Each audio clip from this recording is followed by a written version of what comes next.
कबीरदास जी कहते हैं कि पापी पुण्य न भावही, पाप ही बहुत सुहाए। माखी सुगंधी परिहरे, जह दुर्गंध तह जाए।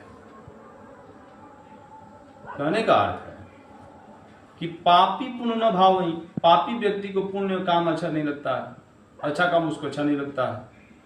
पाप ही बहुत सुहाए, और पाप कर्म जो होता है उसको बहुत अच्छा लगता है।